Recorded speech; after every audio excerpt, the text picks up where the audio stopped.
Hello जय हिंद साथियों, स्वागत है आपका आर के क्लासेस 24 में। तो दोस्तों, जैसा कि आप सब जानते हैं, इस समय एसएससी जीडी का एग्ज़ाम रनिंग में है। साथियों, हम एसएससी जीडी के प्रीवियस ईयर क्वेश्चनों का सेट कराते हैं। आज भी मैं उसी श्रृंखला में आपके सामने एक सेट लेकर प्रस्तुत हुआ हूँ। साथियों, वीडियो में आगे बढ़ें इससे पहले एक छोटी सी रिक्वेस्ट करना चाहूँगा। आप हमारे चैनल को सब्सक्राइब कर लीजिए और हमारे वीडियो को लाइक कर दीजिए। तो साथियों, बिना समय वेस्ट किए हुए आइए बढ़ते हैं आज के पहले प्रश्न की ओर। तो साथियों, आइए बढ़ते हैं क्वेश्चन नंबर 1 की ओर। हमें प्रश्न 1 में दिया गया है, एक संख्या में 84 की वृद्धि की जाती है तो वह स्वयं का 107% हो जाती है। संख्या ज्ञात कीजिए। साथियों, प्रश्न में कुछ नहीं है, केवल लैंग्वेज के साथ खेला गया है। प्रश्न एकदम हलवा है। इस प्रश्न को मैं आपको दो माध्यम से कराऊंगा। एक तो शॉर्ट ट्रिक होगी जो 2 सेकंड की होगी, और एक फुल वे से। तो आइए समझते हैं पहले फुल वे से कि प्रश्न कैसे करेंगे।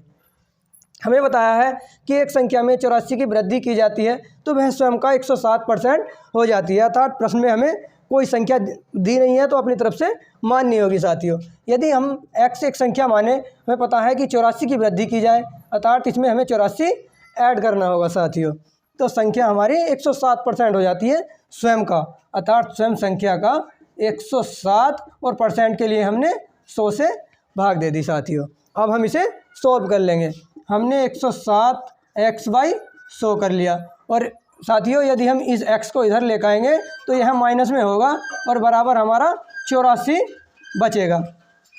हम आगे बढ़ते हैं। साथियों, हमने दोनों का एलसीएम 100 ले लिया, तो यहाँ हमारा हुआ 107x, और माइनस के 100 की मल्टीप्लाई यहाँ हो जाएगी 100x, बराबर 84 हमारा चल रहा है। अब 107x में से 100x हमने घटाया साथियों, तो हमें मिला 7x/100 बराबर 84। साथियों, यदि मैं इसे 7 से 84 को काटूं तो 7 × 7 7 दूनी 14, 12 टाइम ये 84 हमारा पूरा 7 से कट जाएगा। और यदि मैं 100 की यहाँ मल्टीप्लाई करूँ तो x बराबर हमारा 1200 आ जाएगा, अर्थात वह संख्या हमारी 1200 होगी। यह इस प्रश्न का आंसर है। साथियों, आपको प्रश्न इस प्रकार से नहीं करना, क्योंकि यदि आपने इस तरह से करा एग्जाम में तो एक तो प्रेशर इतना होता है, ऊपर से एक प्रश्न के लिए हमें कुछ समय तो पढ़ने में लग जाता है और 20 या 25 सेकंड मिलेगी आपको करने की। तो आप सब कुछ ले लोगे लेकिन नौकरी तो नहीं लोगे। तो आइए शॉर्ट ट्रिक से करते हैं इस प्रश्न को। इसमें हमें दिया है कि एक संख्या में 84 की वृद्धि की जाती है तो वह स्वयं का 107% हो जाती है। साथियों, कोई भी संख्या अपने आप में 100% होती है, और हमें दिया गया है कि 107% हो जाती है, अर्थात हमें 7% एक्स्ट्रा दिया गया है साथियों इसमें। और हमसे बताया गया है कि 84 की वृद्धि हो जाती है, अर्थात ये जो 84 है ना, ये 7% की वैल्यू दी है। यही प्रश्न घुमाकर हमें लिखा गया है जिससे हम कन्फ्यूज हो जाएं। तो 7% की वैल्यू यदि हमारी 84 है तो हम 1% की वैल्यू यहाँ से निकाल सकते हैं। यदि मैं 1% की वैल्यू निकालना चाहूँ तो 84/7 कर देंगे, और 7 से यदि हम इसे काटना चाहें तो यह 12 टाइम हमारा पूरा डिवाइड हो जाएगा। साथियों, यदि हमने 1% की वैल्यू निकाल ली तो अब हमारे लिए 100% निकालना कोई बड़ी बात नहीं रह गई। अर्थात यदि मैं 100% की वैल्यू जानना चाहूँ तो हम क्या करेंगे, इस 12 की 100 से मल्टीप्लाई कर देंगे तो हमारा 1200 हो जाएगा। यही हमारा आंसर है। आशा करता हूँ प्रश्न आपकी समझ में आया होगा। तो साथियों, बढ़ते हैं क्वेश्चन नंबर 2 की ओर। क्वेश्चन नंबर 2 हमारा क्या कह रहा है, एक दुकानदार अपने माल का दाम 60% अधिक रखकर 25% की छूट देता है। यदि क्रय मूल्य 1600 रुपये हो तो बिक्री मूल्य ज्ञात कीजिए। इस प्रश्न में साथियों, कोई एक दुकानदार है और ये हमारी कोई एक बुक है, मान लिया कोई हमारी बुक है साथियों। तो दुकानदार क्या करता है कि अपने माल का दाम 60% अंकित कराता है। जहाँ से किताब छपती है, मान लिया कोई 50 रुपये की किताब है तो वो इसमें 60% प्लस ऐड करके अंकित करा देता है साथियों। यहाँ मार्क प्राइस हमारा बढ़ा हुआ दिखा देता है दुकानदार। और प्रश्न में कहा गया है कि वह 25% की छूट देता है, मतलब कि ये जो उसने बढ़ा हुआ मूल्य दिखाया, जबकि रियल प्राइस तो उसकी ये थी। और आपसे मतलब कि जिससे उसे ऐसा लगे कि किताब मैंने सस्ती में दे दी है, बिक्री अच्छी हो जाए, इसीलिए वह 60% तो बढ़ावा दिखा देता है, लेकिन 25% की केवल छूट देता है। अब जब वो 25% की छूट देगा तो वो टोटल मूल्य पे देगा साथियों, न कि इस पे। अर्थात उसे प्रॉफिट भी तो कमाना है कुछ। तो आइए समझते हैं प्रश्न को। प्रश्न में कहा गया है कि एक दुकानदार अपने माल का 60% अधिक रखकर 25% की छूट देता है। मान लिया कि कोई वस्तु है, उसका मूल्य 100 रुपये है साथियों। 100 से करने में हमें प्रश्न ज़्यादा आसान रह जाता है। ये हमारा इसका CP है, कॉस्ट प्राइस है, मतलब कि 100 रुपये की कोई वस्तु थी हमारी। अब दुकानदार ने क्या किया कि 60% अधिक रखा, मतलब कि अंकित कराया उस पर, तो हमारा जो मार्क प्राइस हो गया वो हो गया 160 रुपये साथियों, क्योंकि 60% उसने अधिक अंकित करा दिया। 100 रुपये की वस्तु को 160 रुपये उसने अंकित कराया। अब हमसे क्या करा कि 25% की उसने छूट दे दी, तो छूट साथियों उसने इस मूल्य पे दी, मतलब कि यदि मैं 160 का 25% निकालना चाहूँ बटे 100, 1 जीरो से 1 जीरो कट जाएगा साथियों, और 5 पंजे 25 और 5 दूनी 10 और 2 अट्ठे 16 और 8 पंजे 40, अर्थात वह 40 रुपये की हमें छूट दे देगा। अब यदि हम 60 रुपये पे 40 रुपये की छूट दें तो वस्तु हमारी 120 रुपये में, ये हमारा सेलिंग प्राइस हो गया। सेल कर दी साथियों हमने 120 रुपये में। जो वस्तु हमने 100 रुपये में खरीदी थी वो 120 रुपये में हमने सेल कर दी, अर्थात हमें 20 रुपये का प्रॉफिट हो गया। इसी को उसने अपना दिमाग चलाया, 20 रुपये का प्रॉफिट कमा लिया। तो साथियों हमें बताना है बिक्री मूल्य। यह तो हमारा तब आया है बिक्री मूल्य जबकि हमने वैल्यू 100 मानी थी, लेकिन रियल में इसका जो कॉस्ट प्राइस है, क्रय मूल्य, वो 1600 है, अर्थात यह वैल्यू हमारी 100 न होकर 1600 है साथियों। मतलब कि एक की वैल्यू 100 टाइम ज़्यादा है साथियों, 16 टाइम ज़्यादा है। जीरो से जीरो कट जाएगा, यदि मैं 100 से इसकी कंपेयर कराऊँ तो 2 जीरो से 2 जीरो कट जाएगा, मतलब 16 टाइम यह ज़्यादा है साथियों। तो हमारी जो ये वैल्यू है यह भी 16 टाइम ज़्यादा होगी। 120 की गुणा हमें 16 से करानी होगी साथियों। यदि मैं 12 और 16 की गुणा करूँ, यहाँ पर 16 और 12 की यहाँ मल्टीप्लाई कर लीजिए। कल मैंने आपको गुणा की एक शॉर्ट ट्रिक भी बताई थी कि सबसे पहले आपको, वैसे तो ये इजी है, आसानी से भी कर सकते हैं, लेकिन मैं सिखाने के लिए आपको बता रहा हूँ कि पहले आपको इन दोनों की मल्टीप्लाई करनी, 6 दूनी 12 का 2, हासिल लगा 1 हमारा। अब हमें क्या करना साथियों, इन दोनों की जो क्रॉस गुणा होती है वो करानी, 6 एकन 6, और फिर करानी इन दोनों की 2 एकन 2। अब इन्हें हमें तीनों को जोड़ देना है, 6 2 8 और 1 9, यहाँ हमारा 9 आ गया। और साथियों अब हमें इसकी और इसकी गुणा कर देनी है, 1 एकन 1, यह आ गया, और जीरो हमारा 1 बचा हुआ था, यह हमने जीरो यहाँ लगा दिया साथियों। अर्थात हमारी वस्तु की कीमत 1920 रुपये हुई। उसने 1920 रुपये में वो वस्तु बेच दी, जो कि उसने 1600 रुपये में खरीदी थी। यही हमारा आंसर है। आशा करता हूँ प्रश्न आपकी समझ में आया होगा। आइए बढ़ते हैं एक और प्रश्न की ओर। तो साथियों बढ़ते हैं क्वेश्चन नंबर 3 की ओर। क्वेश्चन नंबर 3 में हमें दिया है 3 संख्याएं 1:2:3 के अनुपात में है, तो उनके घनों का योग 4500 है। तो सबसे छोटी संख्या हमें बतानी है साथियों। हमें एक अनुपात दिया गया है 3 संख्याओं का और उनके घनों का योग दिया है, और हमें सबसे छोटी संख्या प्रश्न में बतानी है। आइए बढ़ते हैं इस प्रश्न की ओर। हमें दिया है 1:2:3 अनुपात, और हमें घनों का योग दिया है, अर्थात हमें इन संख्याओं का घन करना होगा। अब उसका हमें योग दिया है, वो घनों का योग दिया है, तभी हम प्रश्न के सॉल्यूशन तक पहुंच सकते हैं, छोटी संख्या तक। साथियों जब भी इस प्रकार से कोई संख्या दी हो तो इसमें एक संख्या छुपी हुई होती है, हिडन होती है, जो कि हम अपनी तरफ से मान लेते हैं। जैसे ए, कोई भी एक वर्ड हम मान सकते हैं। तो 1 के साथ हमने x मान लिया, अनुपात नहीं, अब प्लस करना है हमने 2 के साथ x मान लिया, प्लस के 3 के साथ हमने x मान लिया साथियों। अब आपके दिमाग में एक प्रश्न आना चाहिए, और नहीं आया तो भी आना चाहिए, कि हमने ये x यहाँ क्यों माना। ये प्रश्न आपका होना चाहिए कि हमने यहाँ x क्यों माना, इसकी क्या आवश्यकता पड़ी। तो साथियों इसका जवाब ये है, यह जो संख्या हमें दी है 1:2:3, यह वह संख्या नहीं दी, इनके साथ कुछ ना कुछ हमारा जुड़ा हुआ है। तो जो कुछ ना कुछ जुड़ा हुआ है वो हमने यहाँ माना है x। एक वैल्यू हम अपनी तरफ से मान लेते हैं, जैसे कि यदि मैं इन्हें 10 लिखूँ, 20 लिखूँ और इन्हें 30 लिखूँ। अब यदि हम इन्हें काटना चाहें तो 10 एकन 10, 10 दूनी 20, 10 तिया 30, फिर भी हमारा अनुपात यही आ गया। अर्थात इसमें यहाँ 10 छुपा हुआ था। ये वैल्यू 10 भी हो सकती है, 2 भी हो सकती है, 5 भी, 6, कुछ भी हो सकती है साथियों। इन तीनों से जिसकी मल्टीप्लाई होगी वो यहाँ हिडन होगा। प्रश्न में साथियों ये अनुपात दिया है और सबसे छोटी हमें संख्या बतानी है, अर्थात इसके साथ यहाँ कुछ और संख्या छुपी हुई है अभी, इसीलिए हम x मान लेते हैं अपनी तरफ से। आशा करता हूँ यह कॉन्सेप्ट आपकी समझ में आया होगा। तो साथियों अब हमें बताया गया है कि उनके घनों का योग 4500 है। यदि मैं इनका घन करना चाहूँ और बराबर दिया हमें 4500, तो क्या साथियों मैं प्रश्न सही कर रहा हूँ। साथियों अभी हम प्रश्न सही नहीं कर रहे, क्योंकि हमने जो घन किया है केवल एक संख्या का किया है, जबकि हमें टोटल का घन करना है।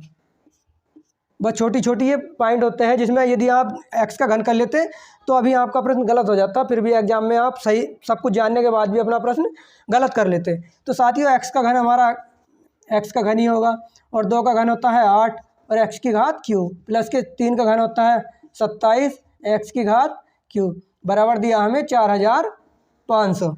यदि हम तीनों को ऐड करें तो हमारा 27 और 8 35 और 1 36, 36 एक्स की घात क्यूब बराबर होगा 45, 4500 साथियों, सॉरी ये होता है 6 और 3 9 4 5 9, अर्थात संख्या हमारी 9 से डिवाइड होगी। साथियों यदि आपने डिवाइड के रूल नहीं देखे हैं, भाजकता के नियम, तो हमने इससे पिछली क्लास से अपनी की हुई है, आप मैथ लिस्ट में बनी हुई है, प्ले लिस्ट आप चेक कर लीजिए, वहाँ से आप भाजकता के नियम सीख लीजिए।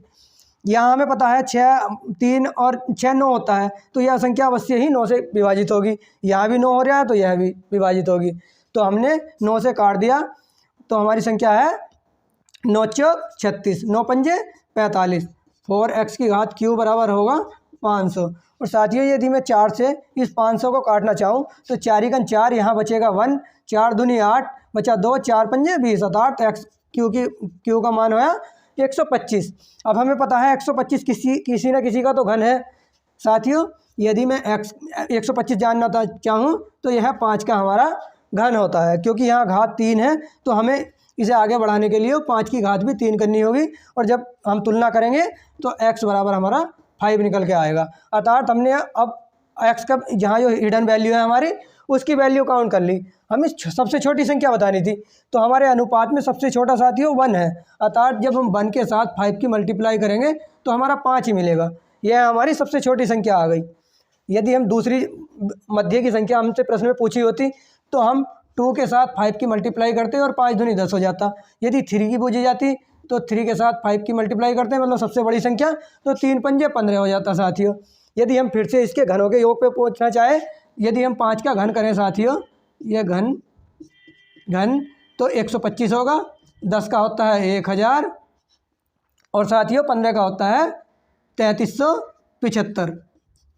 यदि मैं इन सबको ऐड करूं तो आप देख लेना 4500 फिर से आपको ऐड हो जाएगा, प्राप्त होगा। आशा करता हूं प्रश्न आपकी समझ में आया होगा। आइए बढ़ते हैं एक और क्वेश्चन की ओर। व्यक्ति के पास क्रम से 10, 15 और 20 मीटर लंबाई की 3 लोहे की छड़ें हैं। वह तीनों छड़ों में से बराबर लंबाई के टुकड़े काटना चाहता है।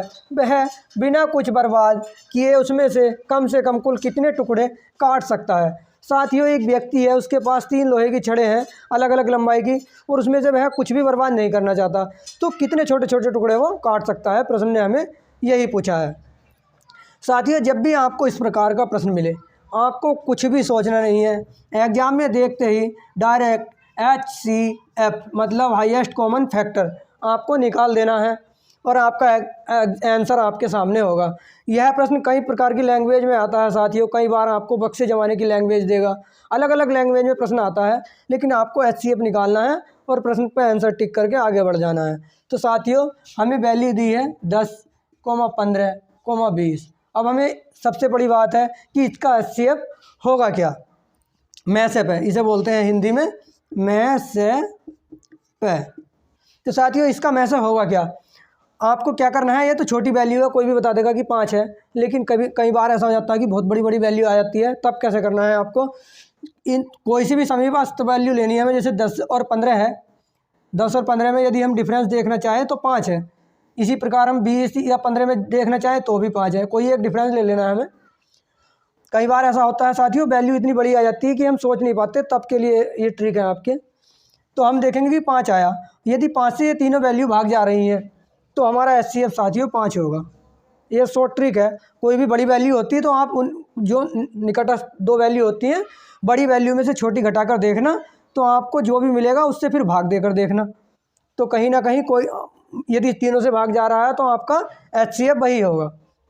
इस प्रश्न में साथियों हमें 5 मिला, अर्थात हमारा 5 HCF होगा। यदि हम 5-5 इंच के इसमें टुकड़े काटना चाहें, यह 10 इंच लंबा 10 मीटर दिया है साथियों, सॉरी, यदि हम यह वैल्यू हमें 5 मीटर मिली, तो 10 मीटर वैल्यू के यदि हम 5-5 इंच के टुकड़े काटने चाहें तो हम 2 टुकड़े कर लेंगे साथियों, और इसमें हम 3 टुकड़े कर सकते हैं, क्योंकि यह 15 मीटर दिया है, हम 3 टुकड़े कर सकते हैं। प्लस के यह 20 है तो 5 चौक 20 होता है, हम 4 टुकड़े इसके भी कर लेंगे। तो साथियों हमने पाया 3 2 5 4 9, अर्थात हम टोटल टुकड़े जो कर सकते हैं इन तीनों में से काट के 5-5 मीटर के बराबर लंबाई के हम 9 टुकड़े बना सकते हैं। यही हमारे प्रश्न का आंसर था। आशा करता हूँ प्रश्न आपकी समझ में आया होगा।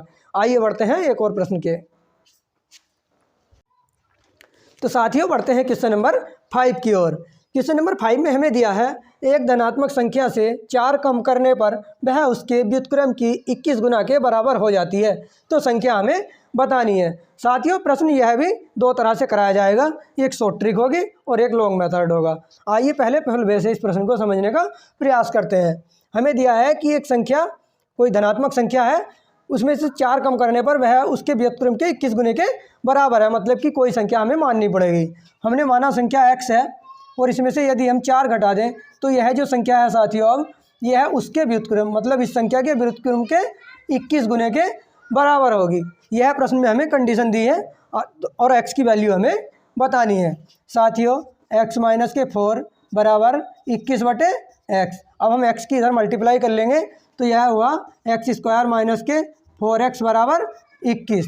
साथियों पक्षांतर कर लेंगे, x स्क्वायर माइनस के 4x इधर ये आएगा तो माइनस में हो जाएगा, माइनस के 21 बराबर 0। साथियों यह हमारी द्विघात एक समीकरण बन चुकी है। अब इसको हम हल कर लेंगे। 21 के सामने माइनस का चिन्ह है अर्थात हमें कोई ऐसी वैल्यू सोचनी होगी जिसका कि अंतर 4 आ जाए। 21 का अंतर करके हमें 4 मिलना चाहिए, टुकड़े मतलब 2 फैक्टर ऐसे मिलने चाहिए जिनका डिफरेंस 4 हो साथियों। तो x स्क्वायर माइनस के 7x प्लस के 3x माइनस के 21 बराबर 0। 7 या 21 होता है जिनका कि डिफरेंस यदि हम करें 4x वो 7x में से माइनस के 3x यदि हम घटाएंगे तो साथियों हमें माइनस का प्लस के 3x घटाते हैं तो माइनस का 4x हमें प्राप्त हो जाएगा। अब इसमें से हम x कॉमन ले सकते हैं तो x माइनस के 7 हमें मिलेगा। यहाँ से प्लस के 3 हम कॉमन ले लेंगे तो x माइनस के 7 फिर से हमें मिलेगा। 7 या 21 होता है। अब हम देखें तो साथियों इसमें भी x माइनस 7 है और इसमें भी x माइनस 7 है अर्थात x माइनस के 7 हम फिर से कॉमन ले सकते हैं। यहाँ हमारा बचेगा x और प्लस के यहाँ बचेगा 3 साथियों। अब हमें 2 वैल्यू प्राप्त हुई, बराबर हमारा 0 चल रहा है। यदि मैं x माइनस के 7 बराबर 0 रखता हूँ तो x का मान हमें 7 मिलेगा साथियों। और यदि मैं x प्लस के 3 बराबर 0 रखता हूँ तो x की वैल्यू साथियों x की वैल्यू हमारी माइनस के 3 आएगी। x की हमारी 2 वैल्यू आई, एक तो 7 और एक माइनस के 3 आई साथियों। लेकिन प्रश्न में हमें कहा गया है कि धनात्मक संख्या अर्थात कंडीशन थी धनात्मक और यह वैल्यू है हमारी ऋणात्मक, तो यह वैल्यू हमारी मान्य नहीं होगी साथियों। अर्थात इसका आंसर 7 होगा। यह तो इसका लॉन्ग मेथड था, विकल्प नंबर बी हमारा सही होगा। अब एक शॉर्ट ट्रिक करते हैं जो इस प्रश्न को आप विकल्प के माध्यम से ज़्यादा आसानी से कर सकते थे साथियों। हमें पता है प्रश्न में हमें दिया गया है कि धनात्मक संख्या में से 4 कम करने पर वह उसके व्युत्क्रम के 21 गुने के बराबर होती है। संख्या में से 4 कम करने पर अर्थात पहले आप सब विकल्पों पर ट्राई कर लेना, मैं तो उत्तर के माध्यम से आपको बता रहा हूँ डायरेक्ट। हम 7 में से यदि 3 घटाएं, प्रश्न ने कहा गया 7 में से यदि हम साथियों 4 घटाएं, क्योंकि 4 कहा गया है धनात्मक संख्या से 4 घटाने पर उसके व्युत्क्रम मतलब कि जो संख्या है उसके व्युत्क्रम के 21 गुने के बराबर है अर्थात यहाँ 21 गुने के। यदि ये दोनों बराबर हो रहे हैं तो हमारा प्रश्न संतुष्ट होगा अर्थात 7 ये सही हमारा आंसर होगा। साथियों 7 में से यदि मैं 4 घटाऊँ तो आपको 3 मिलेगा और यहाँ करना चाहूँ 7 या 21 अर्थात इधर भी 3 मिला। मतलब कि 7 विकल्प रखने पर यदि हमने 7 वैल्यू ली तो हमारा विकल्प संतुष्ट है अर्थात 7 हमारा उत्तर होगा। आप इस प्रकार ज़्यादा शीघ्रता के साथ प्रश्न के आंसर तक पहुँच सकते हो। यह भी मेथड सही है लेकिन लॉन्ग है, इतना एग्जाम में समय नहीं होता। आप इसे ही ट्राई करना, आप विकल्प देखना एकदम से साथियों जल्दी से। आप 3 रख के सोचना, यदि हम 3 रखते हैं तो 7 में से 3 घटाया 4 बचेगा और 7 या 21 होता है अर्थात बराबर नहीं बैठ रहा। इस तरह से मन में शीघ्रता से कैलकुलेशन करके साथियों आप आंसर तक पहुँच सकते हो। तो आइए बढ़ते हैं एक और प्रश्न की ओर। तो साथियों बढ़ते हैं क्वेश्चन नंबर 6 की ओर। क्वेश्चन नंबर 6 में हमें दिया है 12 सही 1/2 प्लस के 13 सही 12 सही 1/3 प्लस के 12 सही 1/6 का मान ज्ञात करें। तो साथियों करते हैं इस प्रश्न को। 12 सही 1/2 प्लस के 12 सही 1/3 प्लस के 12 सही 1/6। इसे भी करने के साथियों 2 तरीके हैं। पहले हम इससे करते हैं 12 दूनी 24 और 1 25/2 प्लस के 12 3 36 और 1 37/3 प्लस के 12 छंग 72 और 1 73/6 साथियों। अब इन तीनों का हमने एलसीएम ले लिया। एलसीएम साथियों हुआ 6। 2 के पहाड़े में हम देखते हैं कि 6 कितने टाइम आएगा, तो 2 तिया 6 होता, 3 टाइम आता, अर्थात 25 की हमने 3 से मल्टीप्लाई कर दी, 25 तिया 75 साथियों। प्लस के हम देखेंगे कि 6 3 के पहाड़े में कितने टाइम आता, 2 टाइम आता, तो हमने 37 की मल्टीप्लाई 2 से कर दी, तो हमें मिला 74। प्लस के 6 के पहाड़े में 6 1 टाइम आता, अर्थात 73 की मल्टीप्लाई हम 1 से करेंगे, तो 73 कन 73 होगा। अब हम इन तीनों को साथियों जोड़ लेंगे, तो साथियों हमें मिला 2 2 2/6। यदि हम इसमें इस 6 की भाग देना चाहें तो 6 तिया 18, यहाँ कितना बचा 4 और 6 सत्ते 42, अर्थात हमें 37 मिला। यही हमारा आंसर होगा। इस प्रश्न को हम एक प्रकार से और करते हैं। हमें दिया है 12 सही 1/2 प्लस के 12 सही 1/3 एंड प्लस के 12 सही 1/6। तो साथियों आप 12 को कॉमन ले लो, बाहर ले लोगे, जोड़ लोगे अलग। हमने देखा 3 12 है, अर्थात हमने 36 बाहर ले लिया साथियों। अब अंदर हमारा क्या रह गया 1/2 प्लस के 1/3 एंड प्लस के 1/6। यहाँ 36 हमारा चल रहा है, प्लस के यदि हम 2 3 और 6 का एलसीएम ले फिर से हमें 6 मिलेगा। और यदि 2 की मल्टीप्लाई हम 6 में भाग देना चाहें, हमें पता है 3 टाइम जाती है, अर्थात 3 मिलेगा हमें, यहाँ 1 की करनी पड़ेगी हमें। प्लस के 3 के पहाड़े में यह 6 2 टाइम आता है, तो 1 की मल्टीप्लाई हमने 2 से करी तो 2 मिला, प्लस के 1 मिला। यदि हम इन सबको ऐड करें साथियों, 36 प्लस के 3 2 5 और 6 6/6, इस 6 से 6 कट जाएगा, तो 36 प्लस के 1 बराबर 37। ये 1 टाइम कटेगा साथियों, अर्थात इस विधि से भी हमारा 37 आंसर आया। आपको जो अच्छा लगे आप प्रश्न उस विधि से कर लीजिए। साथियों आज के प्रश्न यहीं तक थे, मिलते हैं फिर से एक धमाकेदार सेशन में। तब तक के लिए जय हिंद, वंदे मातरम।